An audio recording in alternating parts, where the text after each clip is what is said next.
There's something very wrong with these football clubs because last night I was down here in the man cave, and then something popped up on my phone. It was David Ornstein, the Athletic, and he said Manchester City have made a bid.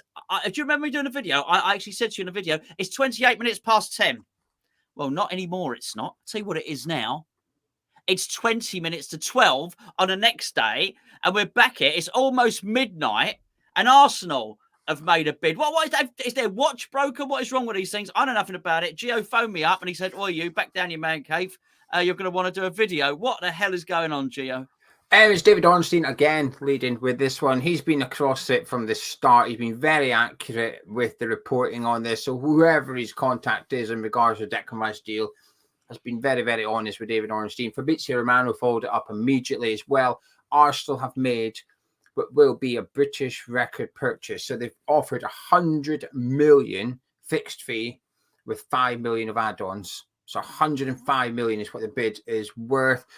The question is, what is the structure of this 100 million? That remains to be seen. We don't know. Is it spread over 4 years, 5 years? Is it 2 lump sums? We don't know. Now, the Mail, which isn't as reliable, is suggesting that West Ham want it paid up in 18 months, that West Ham want the money by January 2025.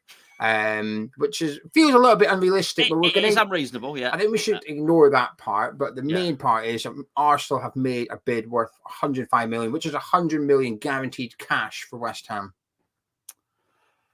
I've got to say, I mean, so that's the first I've heard of it, and particularly you saying it like that. It seems like we're now only we're discussing fine detail. So I'm pretty, that feels like a good bid. A British record transfer. It feels like a good bid. It feels like a reasonable bid. I guess the thing is it paid over 4 years? If it is, then that is 25 million a season, which doesn't help us out of our UEFA financial fair play because we need our turnover to be boosted over the next 2 years. 18 months seems a little bit unrealistic, as you suggest.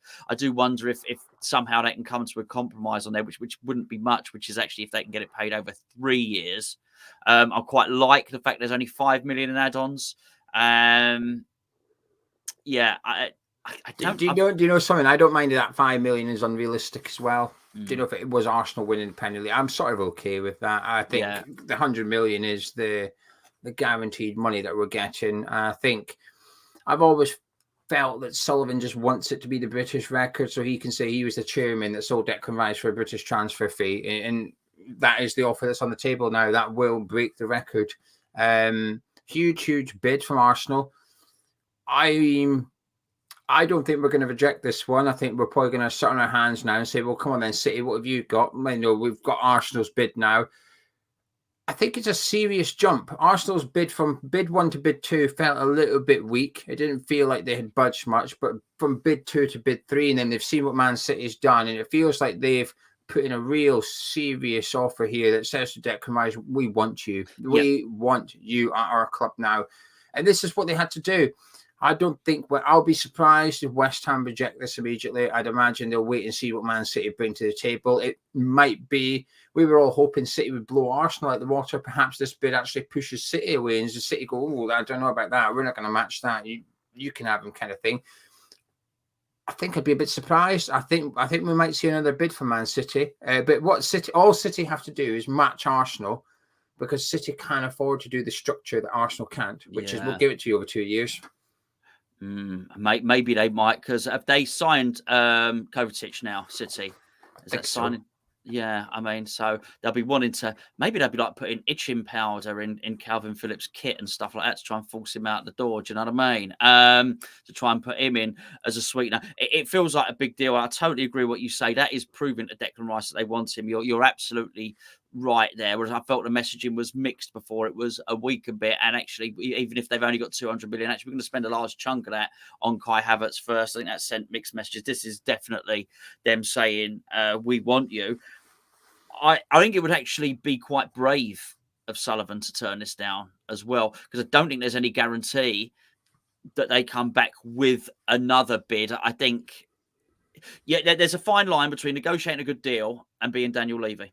And when I say being Daniel Levy, it's a case of we can't do business with this guy. And I think you got to be careful there. So Sullivan's already said, I was embarrassed by your first bid. Your second bid just got a no. That was the only, good sources on that suggest that he just typed NO and sent that back on the other bid. I think if he now turns this down, I think they may well walk away, and it might well be a risky strategy. City were rumoured. I must say here, because this is late at night, I'd already recorded the video you're probably going to watch later. So the start of it might not make a lot of sense, particularly the bit where I'm talking about Arsenal fans and Arsenal not making a realistic bid. Oh, what the hell! I'm going to get some stick on that video from Arsenal fans. Whatever. I'll upload it later on tonight about 7 o'clock, because this is the breaking news. I'll even leave it until 7 o'clock in the morning, so I don't wake you lot up at bloody 10 to midnight with a little ping on your phone. What I did say in that video, Gio, is that City had mentioned that they wouldn't be in until Friday with their second bid. They can't afford to do that now. I actually think it suits West Ham.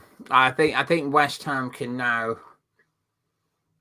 use that sort of rumour to not respond to Arsenal and almost give themselves thinking time, because the one thing we have been, which when Arsenal have made the previous two bids, we've been very abrupt. We've responded immediately. And with Man City's bid, we responded immediately and said, no, thank you. So I think if Arsenal come lunchtime today and Arsenal haven't heard, I think they're probably going to think, well, this is a good sign, because usually the little buggers reply with NO by now. So we've absolutely not had that now. This is a good thing. But I see what you're saying. I think it will force Man City's hand a little bit.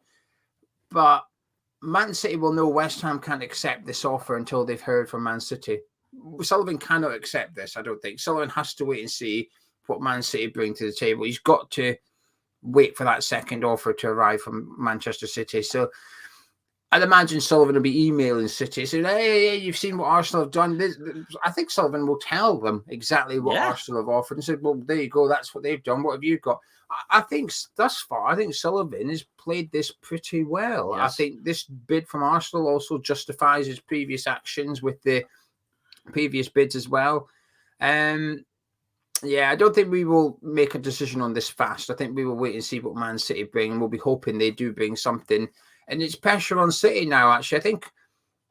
I actually thought the Man City bid was good news for Arsenal, because if I was Arsenal, I'd have looked at it and thought, oh, hang on, that's your bid. The same as us. You've just structured it differently. I would have been encouraged if I was Arsenal.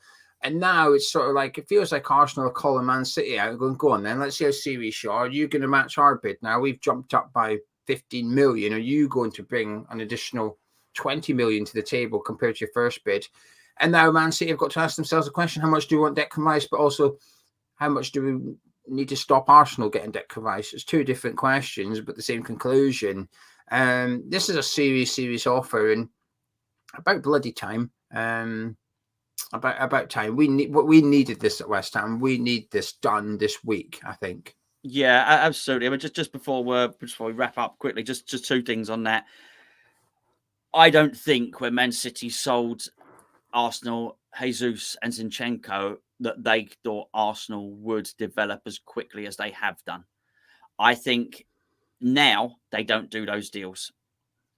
Arsenal, with the threat they are now, they don't sell them two players, because they are now proper rivals. Who could have foretold that Chelsea were going to collapse in the way they did, that Liverpool were going to collapse the way they did, that Arsenal would become the second best team in the country? So it is a big swing by letting Declan have them. The other thing we're going to find out, the second point, is I don't think City need to come in and smash it. They just don't need to come in with 120.